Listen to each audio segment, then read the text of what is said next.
Hello students, welcome to the new video of TK Goel Full Book Solution Series. So students, आज की video में हम करने वाले हैं कैश बुक चैप्टर का क्वेश्चन नंबर 6।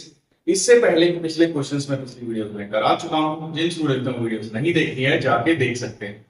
तो चलिए स्टार्ट करते हैं। आज की वीडियो का हमारा जो टॉपिक है वो है डबल कॉलम कैश बुक। इससे पहले हमने पिछली वीडियोस में सिंगल कॉलम कैश बुक करी थी, तो आज हम डबल कॉलम कैश बुक का कॉन्सेप्ट समझेंगे। तो सिंपल क्या होता है, डबल कॉलम का मतलब यहाँ पे दो कॉलम होते हैं, एक होता है कैश का और दूसरा होता है बैंक का। तो एक कैश का हो गया, एक बैंक का हो गया, एक कैश का हो गया, एक बैंक का हो गया। ठीक है, ये हमारा फॉर्मेट है डबल कॉलम कैश बुक का। फॉर्मेट क्या होता है, date particular LF cash bank. Cash और बैंक के अलग अलग कॉलम होते हैं। फिर होगा date particular cash and bank, दोनों के अलग अलग कॉलम होते हैं। ठीक है, अब कैश बुक में एंट्रीज रिकॉर्ड करने का रूल क्या होता है? रूल बड़ा सिंपल होता है। अगर पैसा बढ़ेगा तो डेबिट साइड रिकॉर्ड किया जाएगा और अगर पैसा घटेगा तो क्रेडिट साइड रिकॉर्ड किया जाएगा।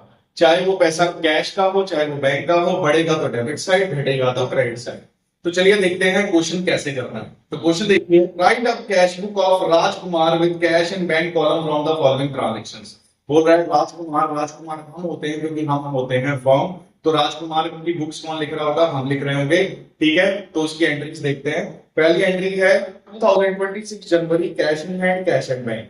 तो देखो जनवरी में दोनों ट्रांजैक्शंस हो रही है। जब ट्रांजैक्शंस जनवरी में हो रही है तो मींस हम क्या करेंगे, सारी ट्रांजैक्शन जनवरी में हो रही है, हम यहाँ पे कॉमन जनवरी लिख लेंगे, मींस 2026 जनवरी, और क्रेडिट साइड में भी लिख लेंगे 2026 जनवरी। दोनों तरफ हमने जनवरी लिख लिया और ये क्वेश्चन स्टार्ट हो रहा है बैलेंसेस के साथ। इट मींस यहां लिखेंगे टू बैलेंस वीडी।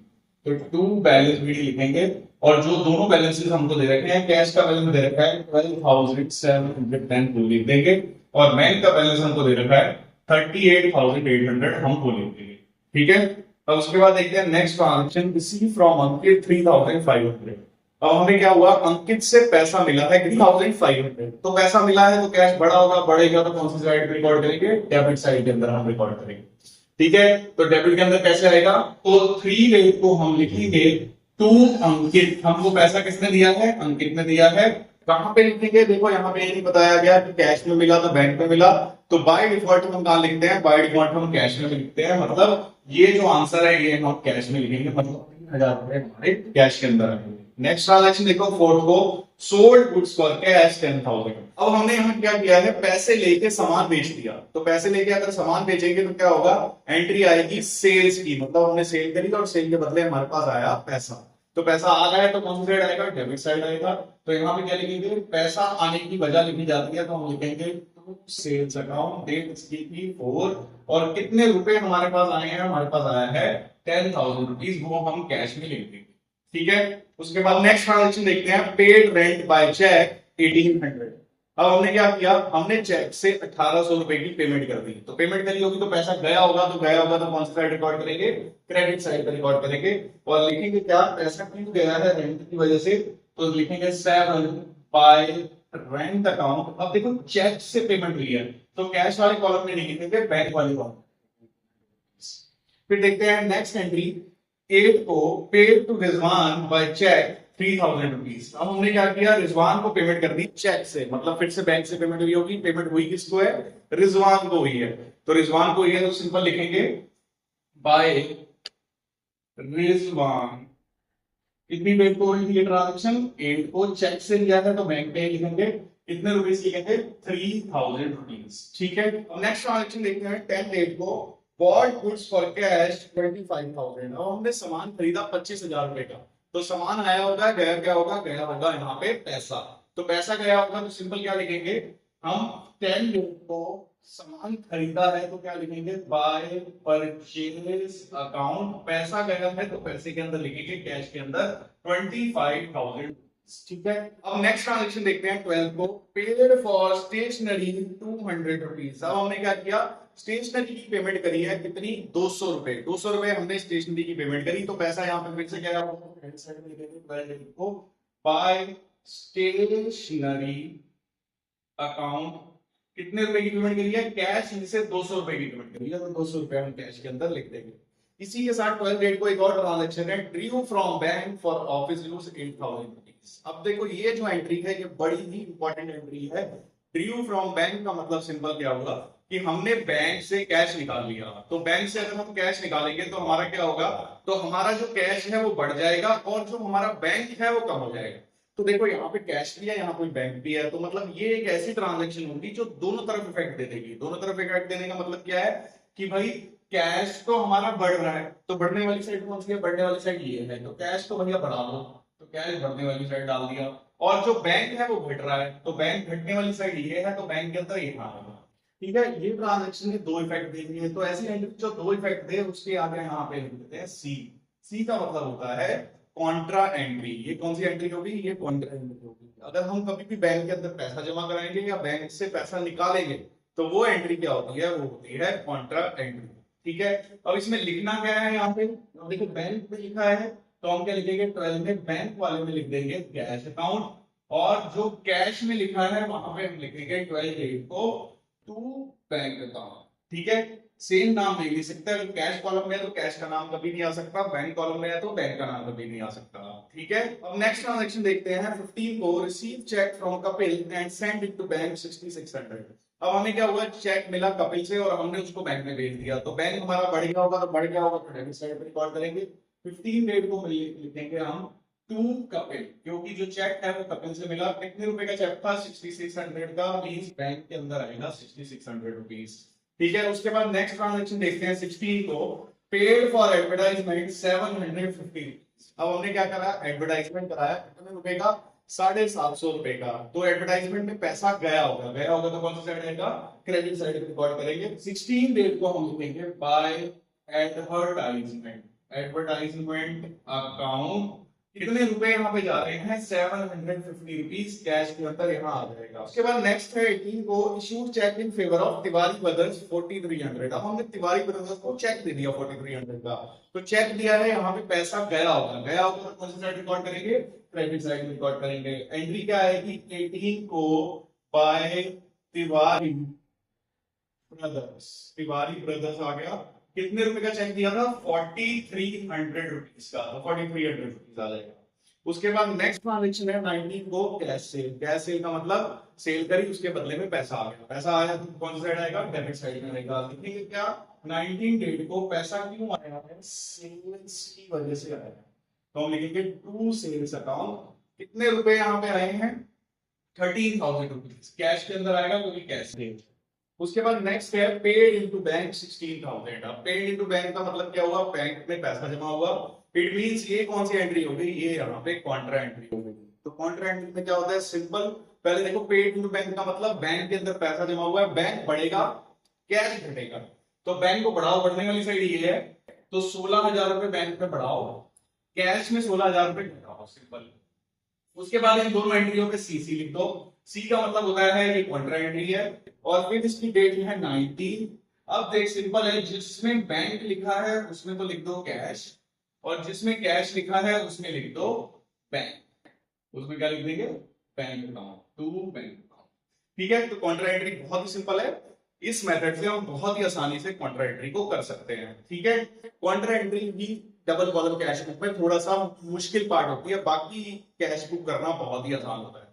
ठीक है, तो कॉन्ट्रा एंट्री का ध्यान रखना है, ये जो मैंने मेथड बताया इस मेथड से आपकी एंट्री बहुत ही आसानी से हो जाएगी।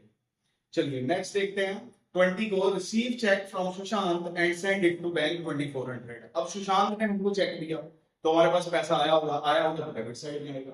मींस क्या, सुशांत कितने रुपए का चेक मिला है, चेक मिला है 2400 का चेक मिला है, तो बैंक में। ठीक है, उसके बाद नेक्स्ट ट्रांजेक्शन देखो 22 को, bought and paid for same by cheque. अब हमने स्कूटर खरीदा और उसकी पेमेंट चेक से कर दी, तो पैसा गया होगा तो क्रेडिट साइड में आएगा। मींस 22 को हम लिखेंगे बाय स्कूटर, कितने रुपए गए, 28,000 रुपीज हमारा गया, तो 28,000 रुपीज हम बैंक के अंदर लिख लेंगे क्योंकि चेक से गया है। उसके बाद नेक्स्ट ट्रांजेक्शन है bank return Kapil cheque dishonour. बोल रहा है बैंक ने कपिल का चेक डिसऑनर कर दिया। भाई कपिल का चेक कौन सा था, कपिल का चेक ये था।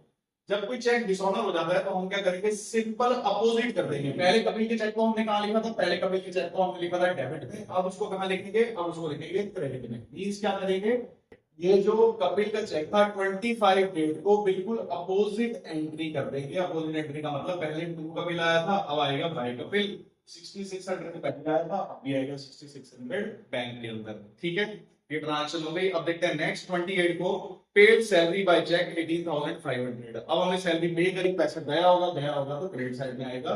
क्या लिखेंगे? By salary account.